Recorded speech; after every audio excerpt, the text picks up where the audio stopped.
Red cross की दवा दुकान में मिलेगी रेमडेसिविर। कोरोना मरीजों को दिया जाता है रेमडेसिविर। कलेक्टर के निर्देश पर इस दवाई की बड़ी खेप मंगाई जा रही है। बड़ी खबर है, बाजार में इंजेक्शन की कीमत 4 से 10 हजार रुपए है। रेड क्रॉस 2500 रुपए में ये इंजेक्शन उपलब्ध कराएगी। रेड क्रॉस के उपाध्यक्ष अलेक्जेंडर चेरियन के मुताबिक जरूरतमंदों और आर्थिक रूप से कमजोर लोगों को कलेक्टर की अनुमति से मुफ्त में मिलेगा ये इंजेक्शन। तो ये बड़ी खबर है जगदलपुर से। कोरोना मरीजों के लिए ये बड़ी राहत है। रेड क्रॉस की दवा दुकान में रेमडेसिविर उपलब्ध होगी। कोरोना मरीजों को रेमडेसिविर दी जाती है। कलेक्टर के निर्देश पर इसकी बड़ी खेप मंगाई जा रही है और बाजार में इंजेक्शन की कीमत जहां 4 से 10 हजार रुपए है, वहीं रेड क्रॉस इसे 2500 रुपए में लोगों को उपलब्ध कराएगा। यानी कि 2500 रुपए में ये दवा लोगों के लिए उपलब्ध हो पाएगी। आपको ये भी बता दें कि रेड क्रॉस के उपाध्यक्ष अलेक्जेंडर चेरियन के मुताबिक जरूरतमंदों और आर्थिक रूप से कमजोर लोगों को कलेक्टर की अनुमति से ये इंजेक्शन मुफ्त में भी उपलब्ध कराया जाएगा। यानी कि 4 से 10 हजार रुपए में मिलने वाली ये इंजेक्शन, ये दवाई रेड क्रॉस की मदद से 2500 रुपए में लोगों को उपलब्ध हो पाएगी। और इसके अलावा जो आर्थिक तौर पर कमजोर लोग हैं उन्हें कलेक्टर की अनुमति से ये इंजेक्शन मुफ्त में भी उपलब्ध कराया जाएगा।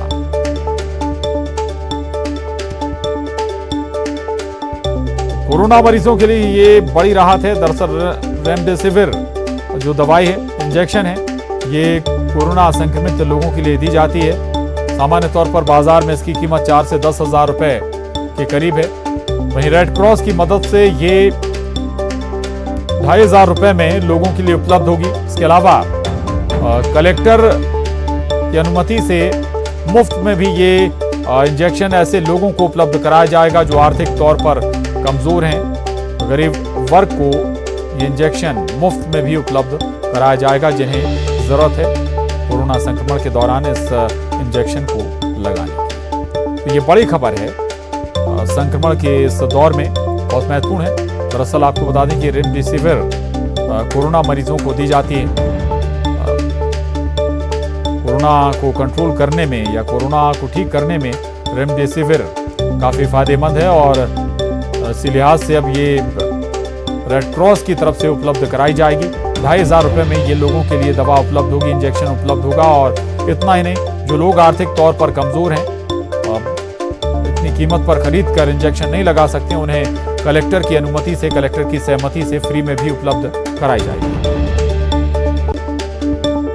और इस वक्त एक और बड़ी खबर ग्वालियर से है। ज्योतिरादित्य सिंधिया के स्वागत करने विमानतल पहुंचे सिंधिया समर्थक बीजेपी नेता आपस में ही भिड़ गए। दरअसल स्वागत के दौरान दो नेताओं के बीच विवाद हो गया। सिंधिया समर्थक बीजेपी नेता संजय शर्मा और एक अन्य सिंधिया समर्थक नेता आपस में ही झगड़ पड़े। एयरपोर्ट पर मौजूद अन्य नेताओं ने समझा बुझाकर मामले को शांत कराया।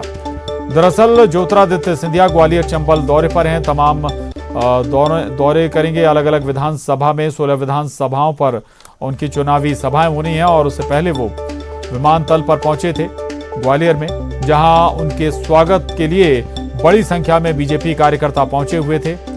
सिंधिया समर्थक दो नेता ही आपस में भिड़ गए और इसके बाद हालांकि वहां मौजूद और बीजेपी नेताओं ने समझा बुझाकर मामले को शांत कराया।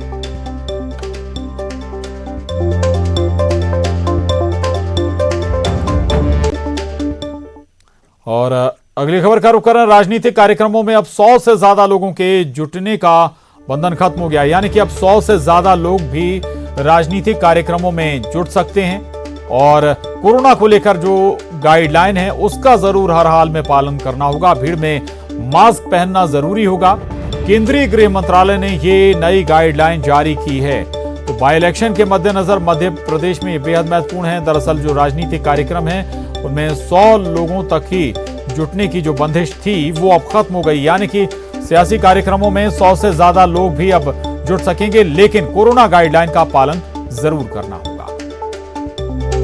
भारत सरकार के द्वारा जो नई गाइडलाइन कोरोना के संबंध में आई है उसमें परिवर्तन हुआ है।